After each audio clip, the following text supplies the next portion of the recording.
a todos. A ver si este es el año en el que nos libramos del sátrapa de la Moncloa.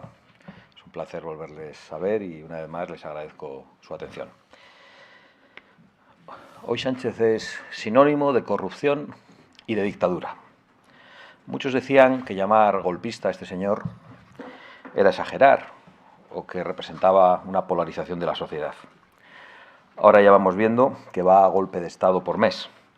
Pasa de enviar a unidades de élite de la Guardia Civil a detener a las víctimas de Paiporta, a legitimar las ofensas a los sentimientos religiosos, al rey o a la bandera, y ahora pretende ser inimputable con una ley para ser rey, que pretende cargarse la acusación popular con efectos retroactivos, para que tanto él como su señora, como su hermano, acaben siendo totalmente impunes, al igual que ya lo son los dirigentes socialistas indultados de manera subrepticia por el Tribunal Constitucional después de una inmensa corrupción en Andalucía. Sánchez está construyendo un Estado a su servicio, porque Sánchez pretende ser el rey absoluto, pretende ser un jefe de Estado con plenos poderes, para que todos los que le rodean, todos los que dependen de él, desde su familia hasta su número 2, hasta el fiscal general del Estado, acaben siendo impunes y no paguen por sus delitos. La buena noticia es que Sánchez ya no puede salir a la calle, porque los españoles le conocen. Y la otra buena noticia es que cada vez le va a costar más viajar por el mundo, porque también le van conociendo cada vez mejor y porque sus aliados no hacen más que perder. Solo le queda Venezuela y Ursula von der Leyen, que visto lo visto, empieza a ser lo mismo. Lo que está pasando con el establishment de Bruselas es absolutamente indignante. Y está pasando algo desapercibido en los medios de comunicación españoles. ¿Cómo es posible que un excomisario europeo amenace a los europeos diciendo que Bruselas anulará las elecciones en los países donde no les gusten los resultados? Lo acaban de hacer en Alemania ante el ascenso de Alternativa por Alemania, a la que quiero mostrar en esta comparecencia todo mi apoyo y todo mi deseo de éxito electoral. Y ha reconocido este excomisario que son los burócratas de Bruselas los responsables últimos de haber anulado las elecciones en Rumanía, porque no les ha gustado el resultado. Por cierto, el pueblo rumano lleva también 2 días enteros en la calle y desde aquí también quiero manifestarles todo mi apoyo ante un robo de las elecciones y ante un ataque a su soberanía. Este es un escándalo mayúsculo y todas las fuerzas políticas deberían denunciarlo, porque hay que avisar a los que sueñan en ser como Maduro, para que sepan que finalmente terminan mal. Otro escándalo que merece denuncias que no se producen es el de las niñas violadas en Rotterdam por una banda de musulmanes pakistaníes. Cuando esto ocurrió, prácticamente nadie lo publicó en toda la prensa europea. Muy pocos hablamos de ello hace unos años. Pero cuando esto ocurrió, el Reino Unido estaba en la Unión Europea. ¿Dónde estaban las instituciones europeas para proteger a las niñas europeas en ese momento? Una vez más, no estaban, porque estaban muy ocupadas promoviendo la inmigración ilegal, promoviendo la dictadura verde y atosigando a los europeos con todo tipo de normativas. Pero volviendo a Sánchez, yo quiero dejar con toda claridad dicho, para que los españoles lo sepan, que no nos engañamos. Sánchez es más peligroso que nunca, porque es un delincuente pillado infraganti, que está dispuesto a cualquier cosa para eludir la cárcel. Es capaz de destruir el Estado de Derecho concentrando todos los poderes. Es capaz de liquidar la libertad de expresión. Es capaz, por supuesto, de mentir a los españoles en las elecciones. Es capaz de trocear la nación e incluso es capaz de favorecer la inmigración ilegal, la ocupación o el aumento de los delitos sexuales en España, hasta llegar a la ruptura total de la convivencia.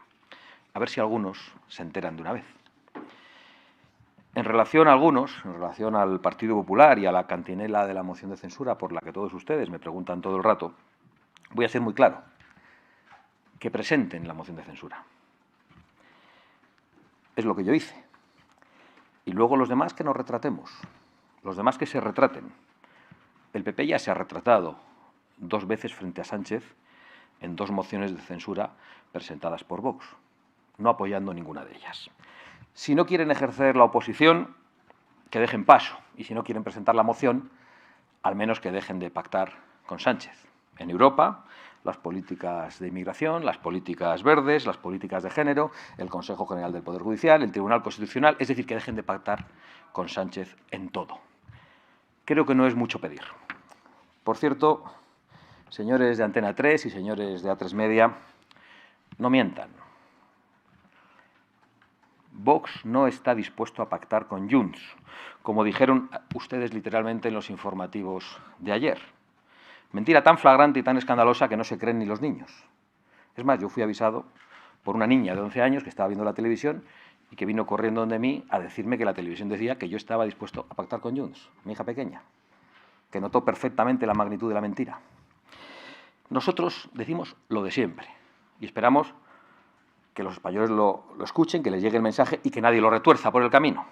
Sí a la moción de censura, sí a las elecciones inmediatas y no a ningún tipo de cesión con el separatismo. Sobre el tema de presupuestos y comunidades autónomas, tengo que decirles que no hay avances. Como ya dije, solo serán posibles los presupuestos y los acuerdos donde el Partido Popular rectifique con hechos sus políticas migratorias, sus políticas fiscales, sus políticas lingüísticas, sus políticas sobre memoria histórica. Y fundamentalmente la cuestión de la inmigración, que es lo que nos sacó de los gobiernos porque el Partido Popular decidió pactar con el Gobierno de España. La inmigración ilegal cuesta miles de millones de euros a los españoles y, lo más importante, nos cuesta la seguridad y la tranquilidad de las mujeres y de las familias. Concluyo con un mensaje que considero extraordinariamente importante antes de someterme a sus preguntas. Sánchez es el producto de una dictadura en las redes sociales que ha durado 7 años. 7 años de censura, como ha reconocido el fundador y el dueño de la red social Meta. Y nos felicitamos porque ahora Meta, viendo los cambios en Estados Unidos, ha decidido rectificar y afirma que se va a recuperar la libertad de expresión. 7 años donde se han cercenado las libertades de expresión de miles de millones de personas para, por ejemplo, hablar de cuestiones como la inmigración o como la ideología de género, como el propio Zuckerberg ha reconocido públicamente y con todo detalle cuando ha relatado el tipo de presiones y de gritos que recibía desde la Casa Blanca. Ahora veo mucha preocupación por la presunta influencia de Elon Musk, que se limita a dar su opinión y a que otros puedan dar su opinión. ¿Desde cuándo está prohibido eso en Occidente? Para que un excomisario salga y amenace a los alemanes con suspender sus elecciones si votan demasiado por alternativa por Alemania. ¿Por qué desde las instituciones de Bruselas se dedican a amenazar, como amenazaron también a los italianos si votaban en exceso a Giorgia Meloni antes de las elecciones? Los mismos que ven muy normal que el señor Soros fuera el primer visitante del Palacio de la Moncloa. ¿Cómo se reía Pedro Sánchez cuando le hacíamos estas preguntas? Que nunca quiso contestar. Que el señor Soros reparta miles de millones de euros en toda Europa para promover la Agenda 2030, la inmigración ilegal, la ideología de género, incluso el separatismo en España, parece que es aceptable y está dentro del guión. Que el señor Elon Musk dé su opinión y permita que otros la den, se convierte en una injerencia. Esa es la Europa totalitaria a la que algunos nos quieren llevar, pero por suerte los tiempos están cambiando a toda velocidad y en todo el mundo. La dictadura progre y la dictadura woke está siendo derrotada y hay que trabajar para que en España también la dejemos atrás. El final de Sánchez está muy cerca. Muchísimas gracias y me pongo a su disposición. Buenas tardes. Buenas tardes. Yo le quería pedir una valoración sobre la propuesta de Yolanda Díaz de reducir la jornada laboral a 37 horas y media semanales. Gracias. Bueno, cuando dejen de matarse en el Gobierno, que espero que lo hagan a conciencia para que los españoles nos libremos del Gobierno, ya opinaremos nosotros.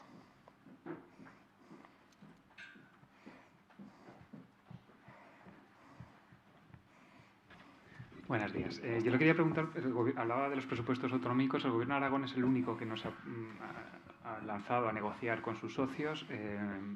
Quería saber qué valoración le merece, si ha mantenido algún contacto con Jorge Azcón sobre este asunto y cuáles serían sus peticiones para apoyar esas cuentas. Bueno, las peticiones son las mismas en todos los gobiernos regionales y es la rectificación expresa en política migratoria, entre otras cosas. Pero la cuestión que nos hizo salir de los gobiernos, el reparto de la inseguridad y la ruina en forma de menas repartidos por toda España, que es algo en lo que parece que el Partido Popular sigue R que R y no piensa rectificar, es lo que hizo que Vox tuviera que abandonar los gobiernos para ser leal con sus votantes.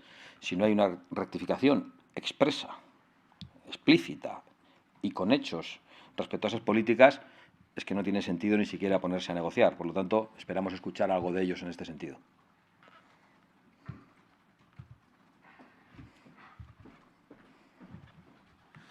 Hola, señora Abascal. Yo tenía varias preguntas. La primera es relativa al asunto de la vivienda. El presidente del Gobierno acaba de comparecer y ha anunciado un nuevo paquete de medidas. Le quería preguntar por una específica y es perdón, la limitación de la compra de viviendas a los ciudadanos no residentes en España, que el Gobierno identifica como un factor que está contribuyendo a subir mucho los precios de la vivienda. Quería saber su opinión.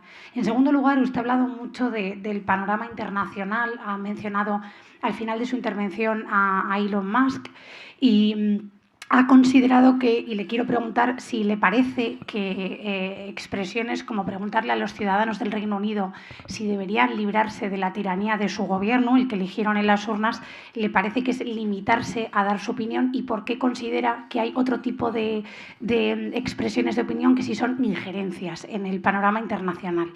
Y luego, por último, le quería pedir una valoración sobre el último auto del juez del Tribunal Supremo que apunta directamente a la presidencia del Gobierno como actor clave en la revelación de secretos al imputar al fiscal general. Hace una mención expresa a la presidencia del Gobierno. Gracias. Bueno, empiezo por el final. A mí no me sorprende pensar que lo que hace el fiscal general del Estado o el número 2 del Partido Socialista o la señora del presidente del Gobierno o el hermano de Pedro Sánchez, que tuvo ayer tuvo estos días una comparecencia bochornosa en los tribunales, no sabiendo ni siquiera el lugar en el que trabajaba, que demuestra no solo la ignorancia del lugar en el que trabaja, demuestra la profunda chulería, el profundo sentimiento de impunidad que tienen, pues a mí no me sorprende nada. No me sorprende nada que todo lo que está ocurriendo tiene un señor X, que es el señor Sánchez. Todo viene de la Moncloa. La señora del presidente del Gobierno no hace negocio sin que su marido llame a las empresas para que sea recibida.